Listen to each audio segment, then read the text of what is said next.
చూడండి, నేను మొన్న ఇండియా వెళ్ళినప్పుడు కొనుక్కున్న చీరలకి బ్లౌజెస్ అండి. బ్లౌజ్ డిజైన్లు, ప్యాచ్ వర్క్ డిజైన్లు, అంటే వర్క్ ఇట్లాగా ఇప్పుడు మగ్గం వర్క్ అలా వస్తున్నాయి కదా, అలా కాకుండా ప్యాచ్ వర్క్ అనమాట. అంటే చీరలో ఏమేమి రంగులు వచ్చాయో ఆ రంగు క్లాత్లన్నీ కొని అక్కడక్కడ ప్యాచ్ వర్క్ లాగా చేయించాను అనమాట. ఓకేనా? ఇప్పుడు ఆ డిజైన్లన్నీ చూసేయండి. ఓకేనా? అంటే నేను వెళ్ళినప్పుడు షాపింగ్ ఏం చేయలేదండి. నేను ఇక్కడున్నప్పుడే అప్పుడప్పుడు మా అక్క వాళ్ళు కొనుక్కున్నప్పుడు షాపింగ్కి వెళ్ళినప్పుడు నాకు చూపిస్తూ ఉంటారు కదా. సో అప్పుడు నా కోసం కూడా వాళ్ళని కొనేయమని చెప్పేదాన్ని అనమాట. అలా కొనేసినవి నా బ్లౌజు ఆల్తీ లేదు కాబట్టి కుట్టించలేదు. ఇప్పుడు నేను వెళ్ళినప్పుడు నా బ్లౌజ్ తీసుకెళ్ళి అక్కడ కుట్టించుకున్న బ్లౌజ్ డిజైన్లు అనమాట ఇవన్నీను. ఓకే.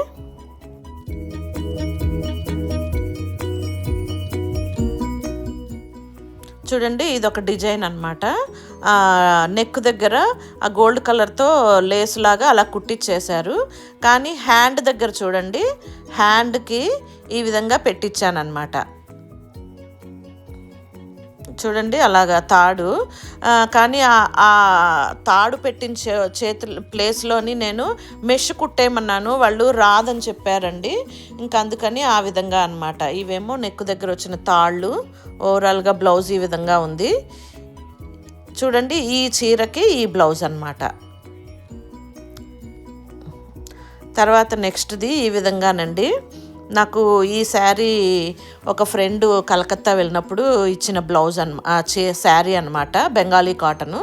దానికి ఈ విధంగా కుట్టించుకున్నాను. చూడండి, ఇది బెంగాలీ కాటన్ చీర, ఇది బ్లౌజు. నెక్స్ట్ ఇదండి, ఇది కూడా ఒక ఫ్రెండ్ ఇచ్చారండి నాకు. దానికి చీరలో సిల్వర్ కలర్ బార్డర్ వస్తే దాన్ని అలా వేయించి చేతులు చివర చూడండి ఇలాగ చిన్న స్మాల్ కుచ్చులాగా పెట్టించుకున్నాను.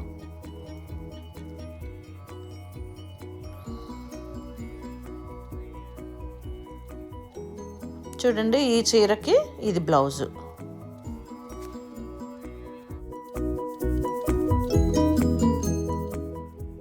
ఈ బ్లౌజు చాలా సింపులేనండి.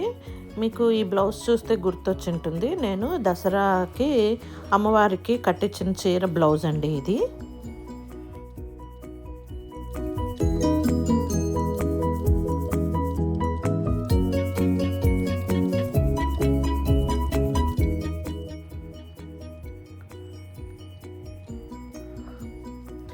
ఈ చీరకి ఈ బ్లౌజ్ వచ్చింది ఇప్పుడు ఇలాగా.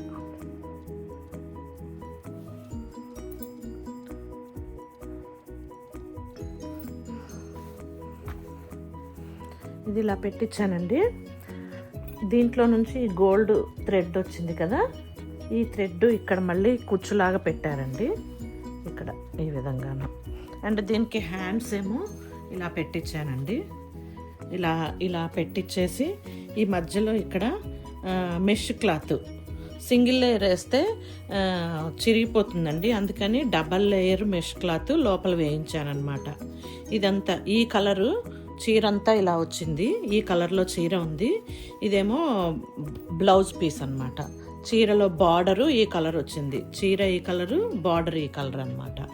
సో అందుకని ఈ విధంగా పెట్టించాను. ఇక్కడ బ్లూ కలర్వి ఫ్లవర్స్ అదే ఉంటాయి కదా స్టోన్వి, అట్లాగనమాట పెట్టించాను ఇక్కడ. ఇది హ్యాండ్, ఇదంతా బ్లౌజ్ డిజైన్ అనమాట. ఈ కుచ్చు ఇలాగా ఇక్కడ పైపింగ్ వేసాను కదా, గోల్డ్ కలర్ పైపింగ్ ఇట్లాగా పైనుంచి కింద వరకు, ఇటు నుంచి అటు నుంచి ఆ మిగిలినదేమో ఇక్కడ ఇలాగ కుచ్చులాగా పెట్టించుకున్నాను.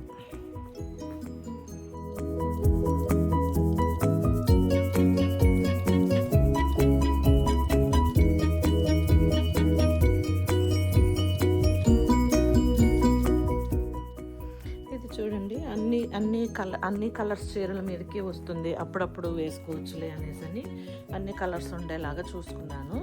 సో నాకు చూడండి, మా ఆడపడుచు ఒక చీర పెట్టారు, ఆ చీర మీదకి కరెక్ట్గా మ్యాచ్ అయిపోయిందండి ఈ బ్లౌజు, చాలా బాగుంది. దీనికి పొట్టి చేతులే వచ్చాయండి. ఈ బ్లౌజ్కి క్లాత్ కొంచెమే ఉంది. ఈ ప్యాచ్ వర్క్ కోసము ఈ క్లాత్ కొన్నానమాట. కొనేసి వేయించాను. ఇందాక ఒక బ్లౌజ్ చూపించాను కదండి, ఈ తాడు మధ్యలోకి కూర్చుండింది. కానీ ఈ బ్లౌజ్కి ఈ కార్నర్లో బ్లౌజ్ ఈ పువ్వులాగా వచ్చిందనమాట.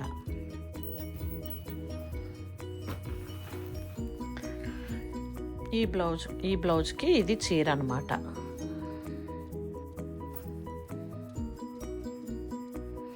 ఇది ఒక రకం బ్లౌజ్ అండి. దీనికి ఇట్లాగా యాక్చువల్గా వేరే పువ్వుల్లాగా అనుకున్నాను. ఇట్లాగా ఇంత పువ్వులు వస్తున్నాయి అన్నమాట.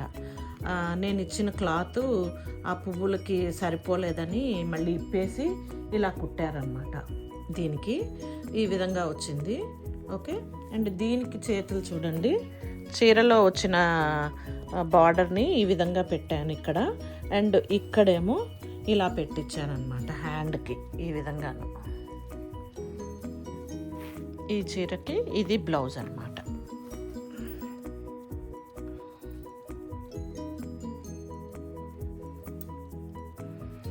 ఇది ఒక బ్లౌజ్ అండి. ఇది సింపుల్గానే కుట్టించాను, ఎందుకంటే చీర ఏమీ అంత కాస్ట్లీ కాదండి చీర. అందుకని సింపుల్గా పెట్టించేసాను అనమాట. ఈ విధంగాను ఇట్లా టెంపుల్ మోడల్ ఇవి వచ్చాయి కదా, అలాగ డిఫరెంట్గా పెట్టించాను. ఇది ఇలాగే హ్యాండ్కి కూడా ఈ విధంగా పెట్టించానండి. ఇక్కడ చిన్న ఇట్లా బీడ్స్ ఉండే లేస్ని ఇలా పెట్టించేసాను అనమాట. ఈ చీర ఏం పెద్ద కాస్ట్లీ కాదండి, అందుకని సింపుల్గానే వచ్చిందనమాట. ఇది ఇంకండి ఈ చీరకి ఈ బ్లౌజు. ఈ బ్లౌజ్ చూడండి, ఈ బ్లౌజ్ కూడా పెద్ద కాస్ట్లీ ఏం కాదు.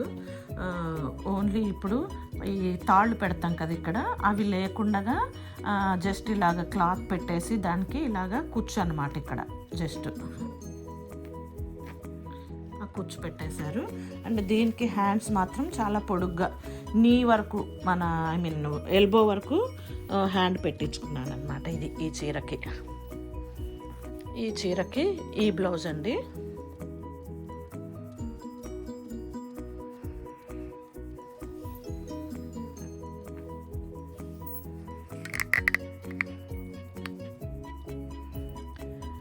ఈ బ్లౌజ్ చూడండి,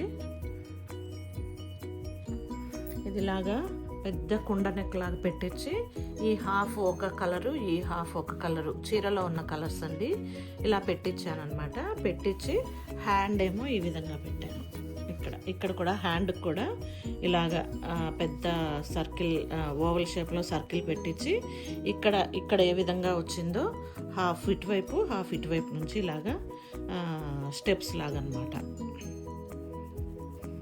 ఇక్కడేమో లేస్ వేశారు, కానీ ఈ లేస్ నచ్చలేదు. ఇంకా నాకు నచ్చలేదు, తీసేయండి అంటే ఇంక ఇప్పుడు తీయడం రాదు అన్నారనమాట.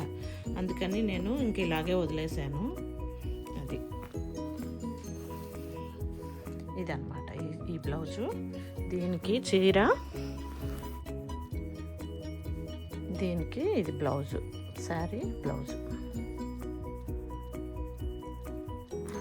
శారీస్లోనే బ్లౌజెస్ ఉన్నాయండి, కానీ అవి అలా డైరెక్ట్గా కుట్టించుకుంటే చిరిగిపోతున్నాయి అని చాలామంది చెప్తున్నారు. అందుకని నేను క్లాత్ కొని మళ్ళీ అవి కుట్టించుకున్నాను అనమాట. ఈ బ్లౌజ్ చూడండి, ఇలా కుట్టారు కదా, నెక్ దగ్గర ఈ విధంగా పెట్టారు. ఇటు సైడ్ అంతా చాక్లెట్ మోడల్ ఇలా వచ్చిందనమాట. కానీ నాకు హ్యాండ్స్ నేను ఒకటి ఇచ్చాను, వాళ్ళు ఇంకోటి ఏదో కుట్టారండి. ఈ విధంగా చూడండి, చిన్నగా పెట్టమన్నాను కానీ వాళ్ళు పెద్దగా పెట్టేశారనమాట హ్యాండ్కి. ఇది సో నచ్చలేదు ఇదే, కానీ ఇంకేం చేయను, కుట్టేశారు కదా హ్యాండ్కి. ఇక్కడ పెద్ద హోల్ పెట్టేశారు. చిన్నగా పెట్టమన్నాను, ఈ షేప్లోనే చిన్నగా వచ్చేలాగా పెట్టమన్నాను, కానీ ఇలా పెద్దగా పెట్టేశారు వాళ్ళు. అండ్ హ్యాండ్స్ చివర్లేమో ఈ విధంగా కూర్చోబెట్టారనమాట. ఈ చీర మీదకి ఈ బ్లౌజ్ అన్నమాట.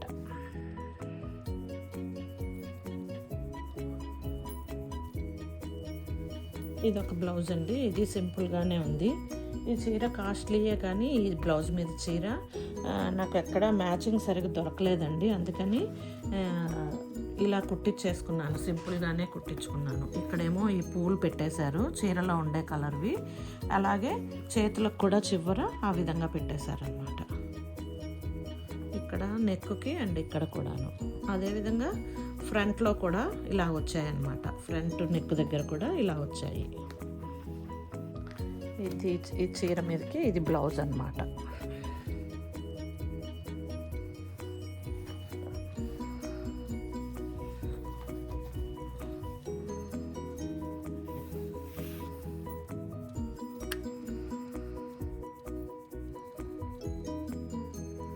బ్లౌజ్కి షోల్డర్ దగ్గర ఇలా వచ్చిందండి.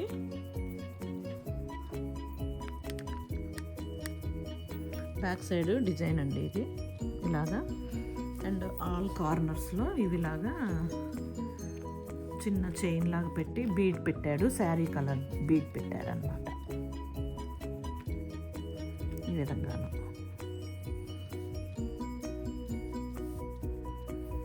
ఈ చీరకేమో ఈ blouse.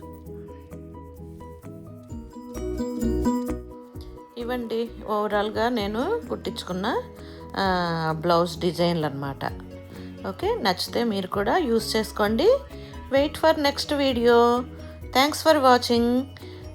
Please don't forget to share, subscribe, like. Thank you.